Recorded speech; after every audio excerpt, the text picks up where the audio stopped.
The issue at the moment, as I understand it, is do we launch Tomahawk missiles against the Russians deep inside Russia? Well, I don't think that's ever going to happen because however misguided and misinformed Donald Trump may be, I think he understands that if a Tomahawk missile lands in the outskirts of Moscow or Ryazan or Kazan or any of these places, he's going to be at war with Russia. And that war could rapidly escalate to the nuclear level. And once you hit the nuclear level, you have almost no control. We know that from experience in multiple war games, and everyone loses.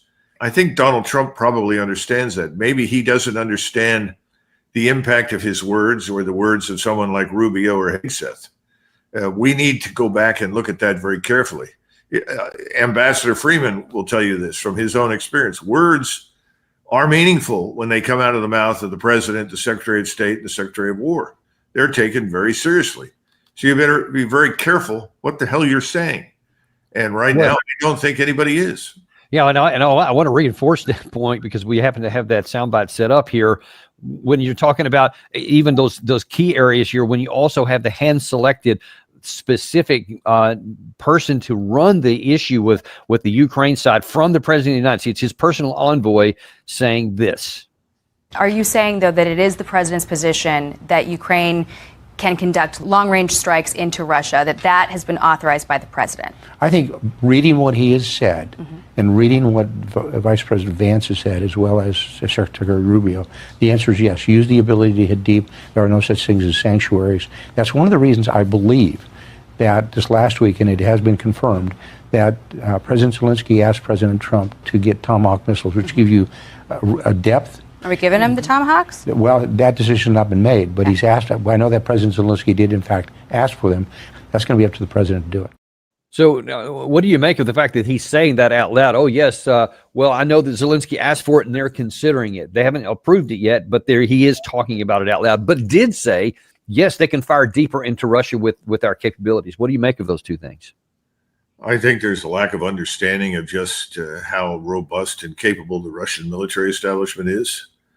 I think there is an underestimation of the seriousness with which these statements are taken in Moscow. And I think there is a lot of self-delusion, especially with Kellogg. Kellogg runs around and tries to tell everybody the Russians are losing. Well, that's news to them. And everybody else who's looking at the battlefield objectively doesn't see any evidence for that. They see essentially a war of annihilation being waged against the Ukrainian forces. He's operating in a universe where the rest of us aren't present.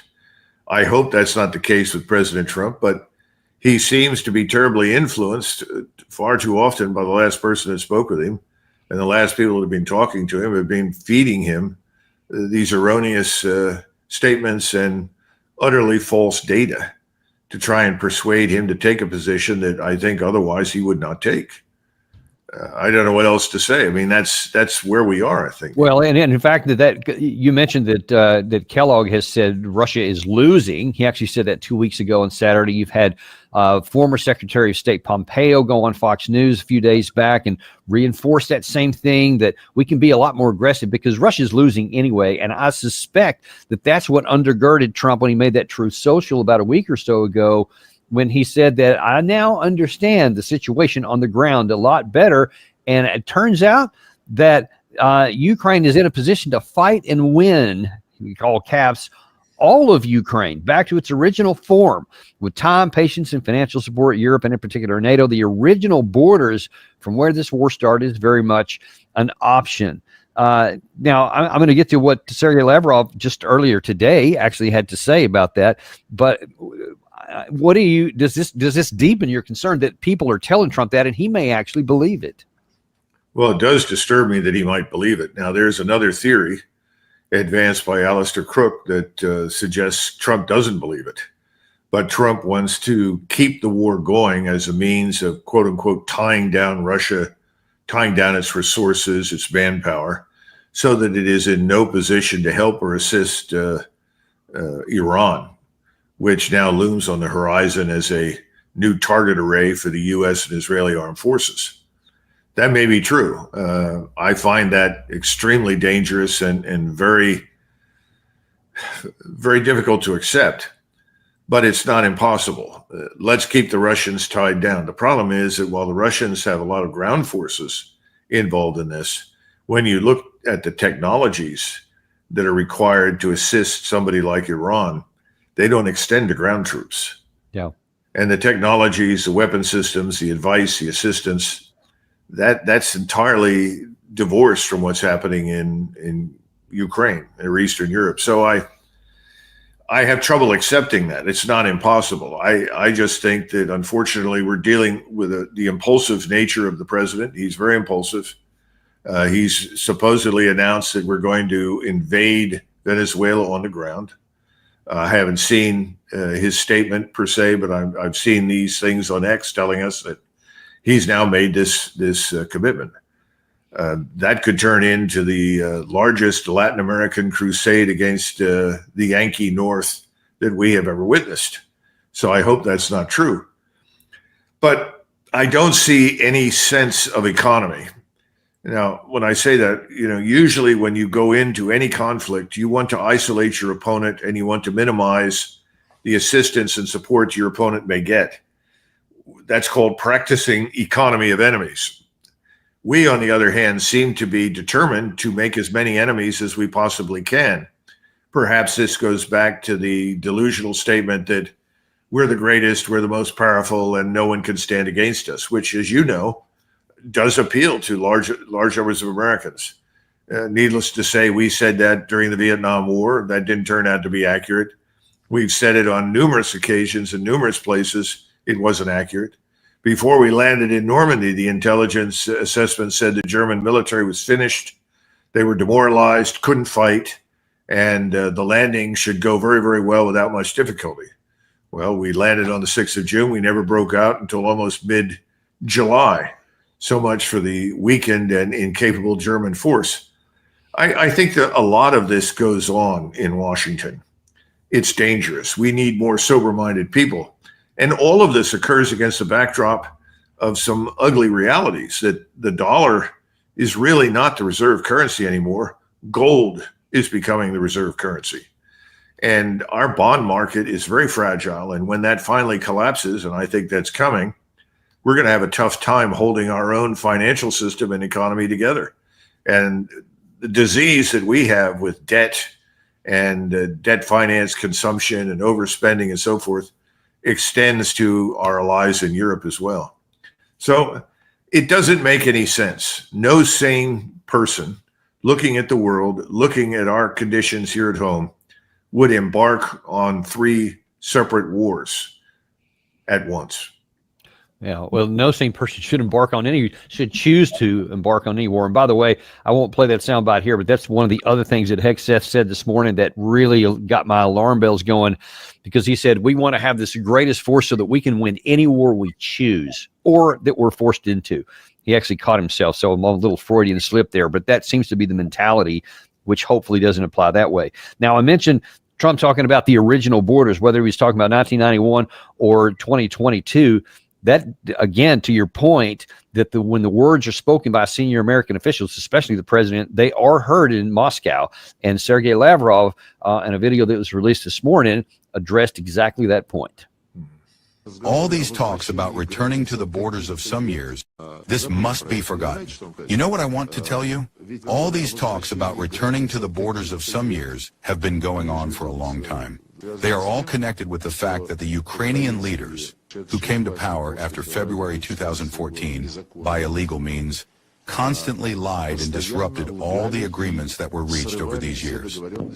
If in February 2014, the signed agreement between the then president and the opposition, guaranteed by Germany, France, and Poland, if it had been implemented, then Ukraine would now be within the 1991 borders.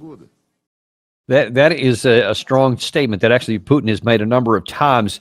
And I think when you look back at the historical records, I think they're right. If we in the West wanted Ukraine, Kiev, to have control over its 1991 borders, it was in our power to do so. But we took the opportunity to take it out by trying to demand even more. Is he just exaggerating there, making Russia sound good, or does he have a point?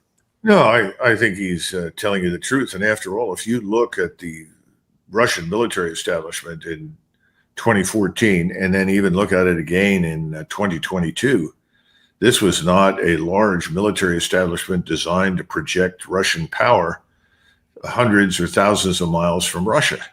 It was largely focused on territorial defense. And at the time, I know that President Putin made it very clear, we have no interest in going to war at all. We don't want to do this. He had just been through the intervention with the Georgians, as you'll recollect, in 2008. Yeah, 2008.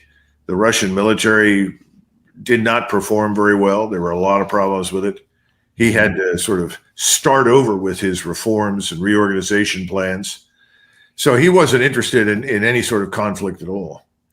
Even in 2022, I would argue he wasn't interested in the conflict. But I think that's also in part because he was always representing the Western wing of Russian political thought. He was someone that saw Russia as being part of the broader European civilization. He's now lost a lot of credibility as a result of that. Large numbers of Russians reject that out of hand now. They see no hope for any inclusion of Russia into anything, largely because of us and what we've demanded. There's I don't usually go to Hollywood films, but there's a film called Nicholas and Alexandra. And it's a tragic film. It's based on a book by Massey. But what's important in the film is the moment when the Tsar of Russia, Nicholas II, decides to go to war against Germany and Austria-Hungary. And there's this fictional figure because the person that he's playing at that point in time, Stolypin, I think it is, was dead. And Sir Laurence Olivier plays that role. And he's there talking into one ear of the Tsar while the Tsar is listening to all of his generals and political favorites and courtiers and so forth. And we have a lot of that in Washington now. We have large numbers of what used to be called court generals, people that curried favor with the king or the emperor, became a favorite and were then promoted as a result. Russia had a big problem with that in 1914. But he kept saying, if you do this, everything could be lost. In most cases, these large-scale wars, whatever reason there was that started them, no one remembers at the end because the end is destruction. And he makes a very good case, and I think that's what President Trump needs to listen to. He's not listening to the potential disasters that could ensue as a result of the decisions he's making.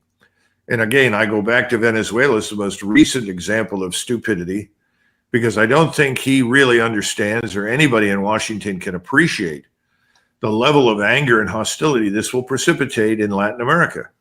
We have a long history of being viewed as responsible for all the problems they've got. Well, that's wrong. Most of theirs, like most of ours, frankly, are self-generated. Yeah. We make our own problems. But the anti-Yankee feeling, the anti-American feeling is very strong, and it'll become a spreading disease like the plague. And you'll have paramilitaries from all over that continent pouring into Venezuela. This will become the cause of the 21st century. Drive the evil Yankees out once and for all. And we lose sight of things. Look at Ukraine. Look at the size of the place. How many Iraqs can you fit into Ukraine? Nobody ever brings that up. But if you look at the map, you have 3 or 4 Iraqs make Ukraine. Does size count? Yeah, it counts. Venezuela has a coastline 1,700 miles long. The place has a 1,380 or 79 mile border with Colombia and the same distance border with Brazil. It's the size of Germany and France together. I mean, size matters. It's huge. And what do you want to do? What's your purpose? Is your goal to forcibly extract oil and natural gas? Have we learned nothing from our experience in the Middle East? You don't have to park a tank on top of the oil well to get the oil out. Everybody will sell it to you. But if they're not going to sell it to you, you got to ask why. Is that because of your sanctions? Is it because of your behavior towards them? None of that is under discussion. We're now turning to the brute force sort of option, and we're congratulating ourselves on it and telling us we're the best, we're the biggest. And I guess we can infer that the message to all the flags is get on board, get on the train with the rest of us. We're going to conquer the world. I mean, I don't really know what they wanted to do other than lead a pep rally, but it sounded to me a lot like, well, the pep rally is get on board with us. We're going to war. Yay!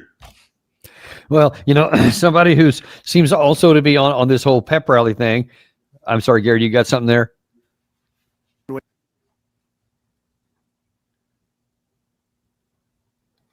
Okay. Are you preparing to take strikes against drug gangs in Venezuela, sir? We'll see what happens with Venezuela. Venezuela has been very dangerous with drugs and with other things. When asked by the Washington Examiner about military strikes in Venezuela, President Donald Trump said he was keeping all options on the table. Trump has we go on from there. But I mean, Trump is notorious for being vague and unspecific. But back to your original point, when the president of the United States says something, people have to pay attention. What do you hear with that? Well, remember, he had negotiators sitting across from the Iranian negotiating team in, Oman? And all of a sudden, everyone woke up to the attacks on Iran by the Israelis.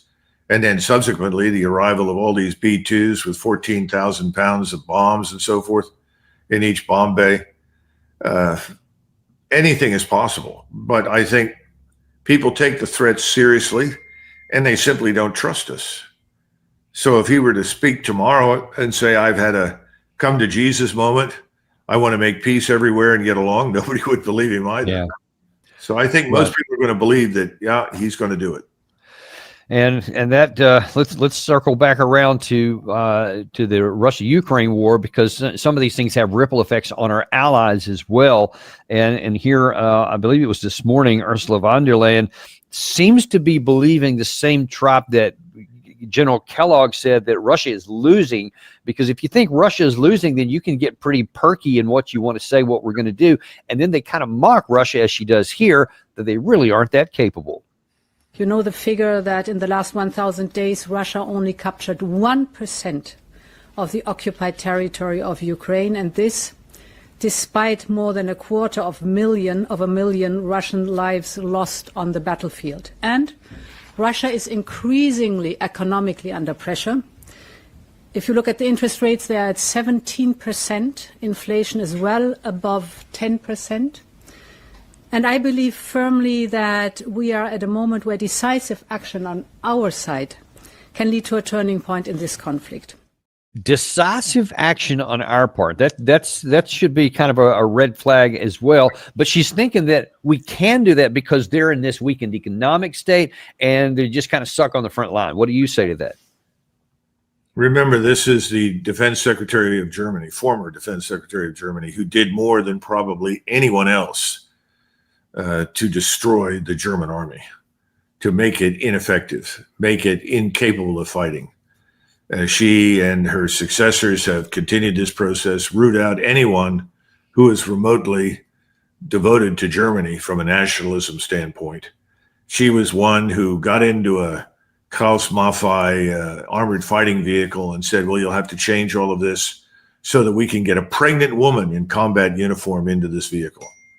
This is a well-known combat multiplier. Yeah. Pregnant women in tank vehicles. Right. Well, this is the level of understanding and self-delusion that characterizes this woman. I think she truly believes that she can be the leader of this great crusade against Russia. They're all dangerously delusional. They have never seen a real war. They don't understand what it looks like, and they won't understand what happens to them if they engage in it. She's not the only one. I mean, we have a similar situation now in Great Britain and France, but in Germany in particular, it's quite shocking. Germany's economy is a disaster, and you've got people that can't find jobs who are Germans, and you have hundreds of thousands of so-called migrants that nobody in the country wants, who are living very, very comfortably on high incomes from the government and government-financed housing, similar to what you have in England. These things breed a level of hatred, hostility, and anger that obviously von der Leyen and Starmer and others can't even begin to comprehend. It is going to produce an epidemic of internal unrest and violence in Europe. So the notion that pushing this war with Russia is going to keep these globalists in power, I think, is complete nonsense. And one other thing I want to look at, I got another comment here because I think this is something that is commonly said and certainly believed in the West, maybe even among the general population as much as the elite that spread it. And that is the fact that we have to help Ukraine because our security is equal to their security, as Mark Rutte said this morning.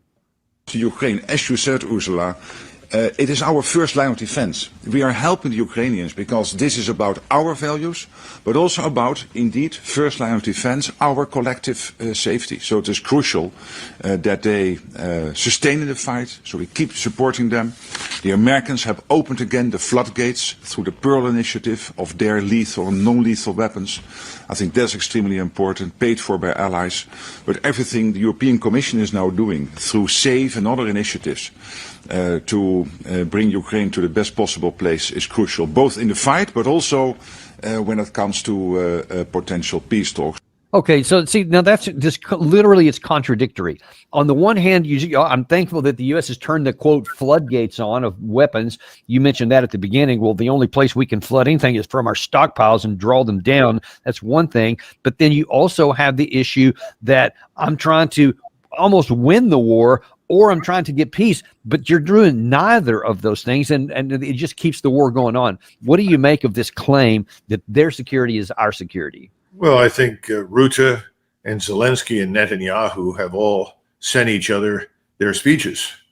I think everyone's borrowing heavily from Netanyahu. Netanyahu's only hope is to persuade Americans that whatever he does, they have to support it, because if he doesn't get what he wants and he's not entirely successful, it's not only Israel's problem, it becomes our problem. And that's effectively what Rutte is saying. It's also what Zelensky says. They're all wrong. Every small country, there was an expression by the French professor of international relations. He used to say, large countries do what they can, small countries do what they must. I think what you've got right now are small countries that are desperately committed to dragging us into their wars because they have no chance of winning those wars without us. That's very clear. And then on top of this, you have a president who says, okay, we'll do that. Well, I'm going to start a new war over here in Latin America and the Caribbean basin. And I'm starting it. I've already demonstrated our military supremacy by blowing rowboats or motorboats out of the water in the Caribbean containing a group of people that are obviously criminals that are hauling drugs. Not that we ever stopped them, inspected, and confirmed any of that. Right. So, this is Looney Tunes. I don't know how else to put it. It's all of these people are living in a world that doesn't exist. And, part of the problem is they think that the nuclear arsenal that we possess will protect them. But American governments, American presidents for many years, certainly since Lyndon Johnson was in office and we developed flexible defense, pretty much made it clear that we are not going to sacrifice cities in a nuclear exchange for their benefit. And there were also clever people inside NATO, Europeans, especially leftists. Willy Brandt was a good example, who privately used to say, well, perhaps this will all work out very well. The Soviets and the Americans will nuke each other and we'll come off scot-free. Nothing will happen to us. I mean, these sort of crazy thoughts occur to people. But the bottom line is that if Rutte thinks we're prepared to escalate to the nuclear level and contemplate the loss of New York City, Los Angeles, Chicago, Washington, Philadelphia, Baltimore, along with all the military installations from Norfolk down to Corpus Christi and all of the the intercontinental ballistic missile silos across the Midwest, they're crazy. We're not going to do that. And let's hope they're crazy. Yeah, it just doesn't make any sense. So you're back to the high-end conventional warfare. We can't win that in Europe against the Russians right now. It's impossible. Yeah, it really is. For very graphically so. Listen, I know we're running short on time, but don't want to let you get away without asking what your thoughts were on you mentioned Netanyahu a second ago on this alleged peace plan that Trump and Netanyahu agreed to yesterday that's going to end the Gaza war. Do you think that's actually going to happen? No, I think it's a marvelous distraction. It's something that would make someone like Molotov or Goebbels very proud. It's utterly meaningless. It's a facade for the consumption of people in the United States and probably Europe, because no one else in their right mind believes it. It's absolutely, there is no incentive for anyone in the Middle East to sign on for any of it. And as I've tried to tell people, the opportunity for this two-state solution or some variation of it to exist is gone. That's past. You're going to have one of two things happen. You'll either have an Israel, which is modeled on the Netanyahu concept of a Jewish state, or you're going to have Palestine. And Palestine will consist largely of people who are Muslims and a few Christians. And I don't know if there'll be very many Jews left, if you get my meaning. In other words, this is a fight to the finish. The Israelis have turned this into a ruthless war of extermination. And I think everyone in the Middle East has now agreed that's what it is, and that's what we're going to do. Sykes-Picot is over. There's no more discussion of those arrangements. That's in the past. And China's role in this is very important because they've enabled it in the sense that they're providing financial and military assistance. The Chinese have conducted exercises with the Egyptians and given the Egyptians assurance of financial and military assistance. The reason for the Pakistani-Saudi agreement, not that they haven't always been in bed with each other, they have. Saudi Arabia has financed all these radical Islamist madrasas in Pakistan. But they now share the same goal, which is we're not going to sit here and simply take what the Israelis dish out. We're going to respond. And increasingly, that's the sentiment in Turkey with Erdogan and his government. And Erdogan, very cagey man who's straddled the fence for a long time. But it's reaching the point now where he can't do it too much longer. And then, of course, is Iran. And Iran is arming itself and is prepared for the worst, which it knows is coming. The real question is, are we going to see the use of a nuclear weapon by the Israelis? That's the thing that worries me most of all. Jonathan Pollard, who was the spy that we arrested and then ultimately traded to Israel, he was conducting espionage on behalf of the Israeli state. He's a national hero in Israel. And he's been writing on the subject of Israel's inevitable use of nuclear weapons as the means of finally subduing the region and realizing the Greater Israel Project.